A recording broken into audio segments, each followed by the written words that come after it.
Dun, dun, dun, dun, dun, Dun, dun, dun, dun. We're here with recent Hogwarts acceptance, prospective student, Sara Haines. Hello, Sara. Hello, Brian. This outfit, I'm sorry, it's giving Slytherin. It's giving Hogwarts. I've gotten that reference a lot, but I'm not a huge Harry Potter. I haven't followed everything. It's a huge miss, but yeah, it is a miss. But I wish I could laugh at your jokes. All right. Well, I mean, I wish you could laugh at my jokes too.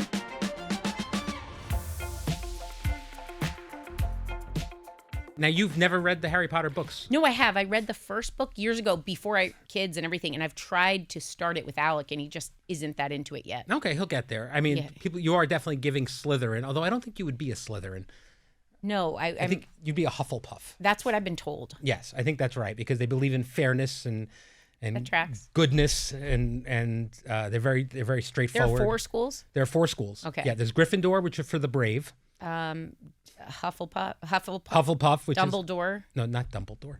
Dumbledore's the headmaster of the school. Oh, that's right. Ravenclaw, which is Ravenclaw. very very smart. Not that Clever, you're not yeah. smart, but and also just very academically oriented. Okay. And Slytherin.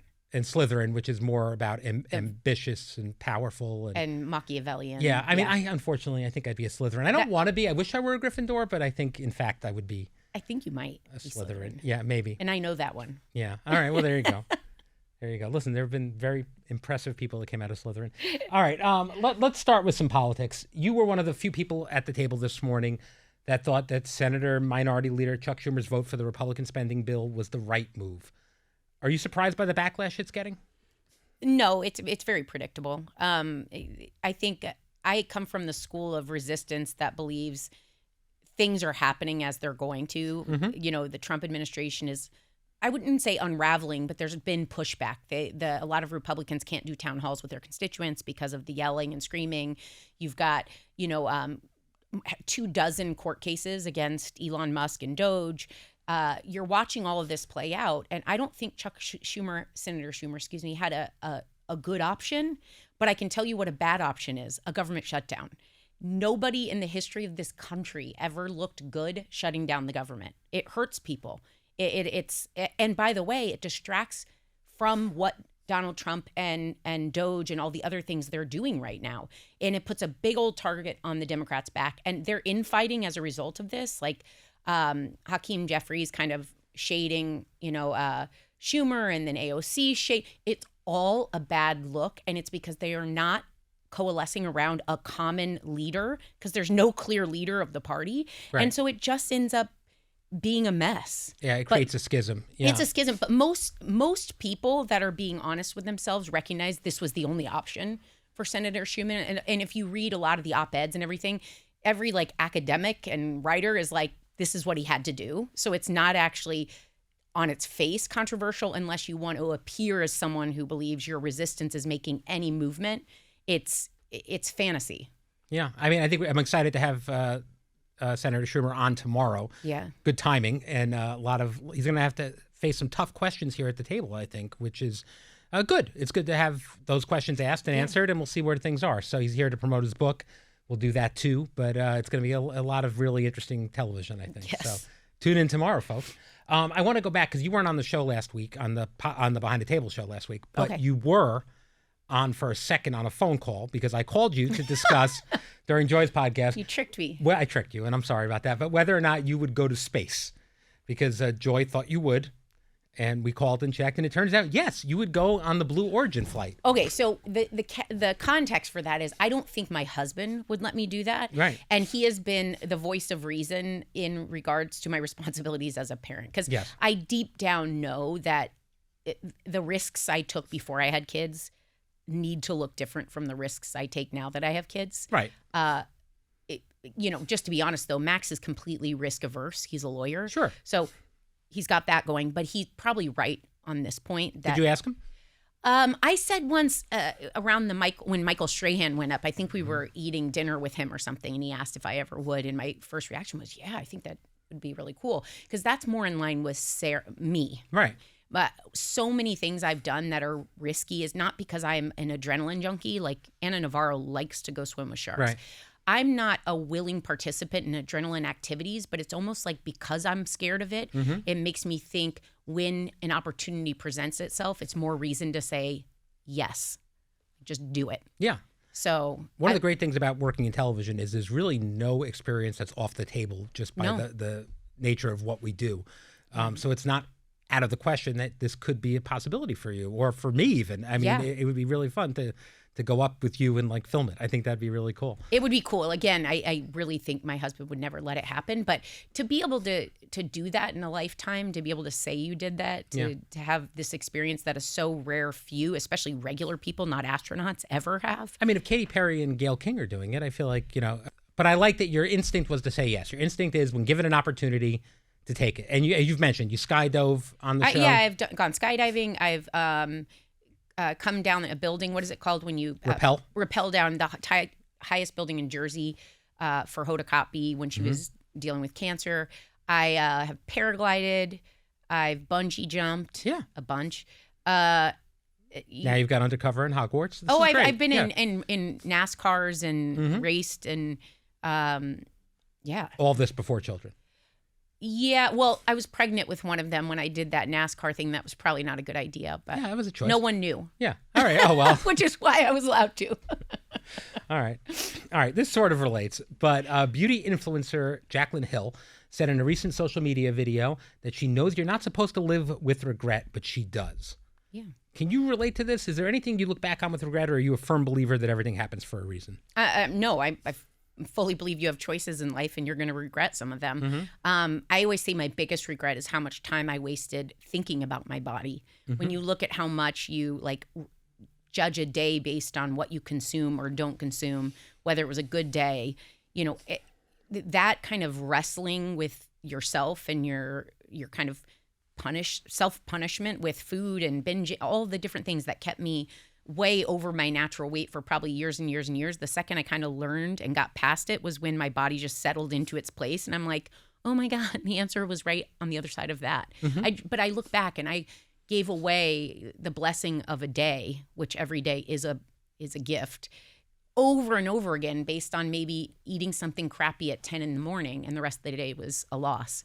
I look at how much time I then spent obsessing about that day, plans, whether I went out, whether I showed up because I didn't feel I looked good, wiped out full chapters of my life. Like if I could tell someone that it would help to avoid that loss, I would give it away as much as I could. That's one regret. What about actual more tangible decisions about life, things you've made? Jobs, people. I really don't regret. That's great. That's a great feeling. Yeah. Well, mainly because with everything that comes along, it's easy to regret it at first or to say I shouldn't have. And then you look back at what you knew at the time, what you gained from a stumble or a rough chapter, and it got you to where you are. So it's not that I think it all happened for a reason, but I do think that in my case, the things I've chosen have been more beneficial than not. All right, I like that. That's a nice place to be. I think if you can look back and feel like this is. But every day is a new shot to regret something, so I do take it very seriously. Ellen Pompeo was on the show today, Yes. which was a lot of fun. She talked about her body image too, and how she navigated being criticized for her body by tabloids and things like that. Being on TV every day, is that something you could relate to? Oh, absolutely. More so in the earlier days, Right. Not because it stops getting critical. The way people criticize women is all about, is she pregnant? Like that's their way of saying. Yeah, you got a lot of that. I remember. It's not and by the way, it's not a compliment. No matter what their intention is, it just comes out shady. I found that anyone of a certain age on The View gets that unrelentingly. It happens to Alyssa all the time. I remember it happened to Abby before she had children, after she had children.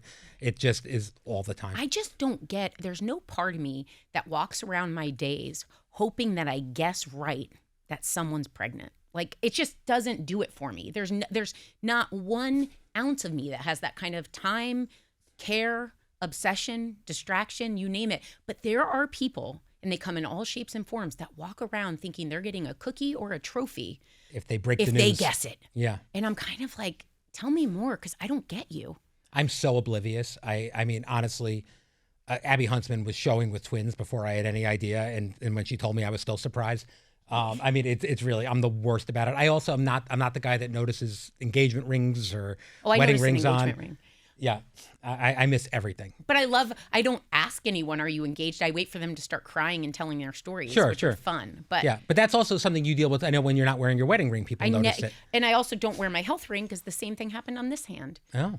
That same rash is killing me. Oh, I'm sorry. Yeah. Yeah, but that's the thing. Every time you don't wear your wedding ring, there's trouble in the Haines marriage. Yeah, as if like the ring was the major symbol of all things, not the fact that I go home and we navigate 3 children and we sleep side by side and we pay bills and we do all things. It's the ring. It's the ring. It's always the ring. Yeah. All right, I want to call you to the carpet on something, which I always enjoy. I think it was on Friday's show, you talked about how in Back to the Future.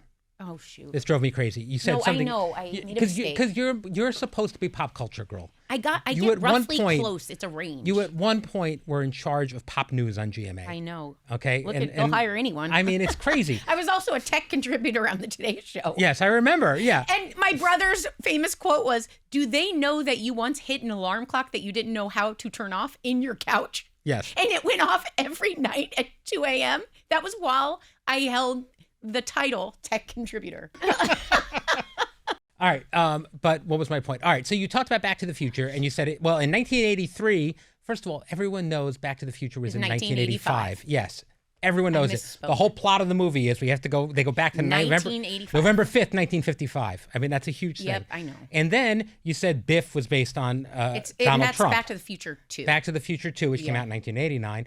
And it was when he owns a casino and things like that. So I just want to point that out. You technically could deduce that Biff is the same messed up character in 2. It's just he's the feature and he has a casino. He's still a bully. I'm just saying. I just wanted to make a note that, if you're going to go there. I know. That was just so run dumb. by me You have before not then. stopped trolling me. What makes me laugh is you never hesitate to jump in on the show. Yes. You could have said, you have a camera on your face. It was 1985. Yeah. You could have jumped in and you held back that moment. Well, we were running out of time, which is always a concern for me. And then, I also later on had to jump. You're spinning right now. I had to jump in on making sure the audience knew that our producer Vicky wasn't a furry on the Weekend View. Yeah, but that was That seemed later. more So what was important. your excuse on Friday? Because you knew that was coming? No, I just, I like to pick my moments. All right, let's go. His quota for interruptions was almost hit. It was almost there. Let's go back to Ellen Pompeo, who's been on Grey's Anatomy for 20 years, which is almost unheard of in the TV industry. It's like her and Joy. She's talked about how doing something different than Grey's made her nervous because she wasn't sure people could see her as anybody other than Meredith Grey. You started the show almost a decade ago, which is crazy, by the way. Whoa. Do you ever feel that it makes up a lot of your identity?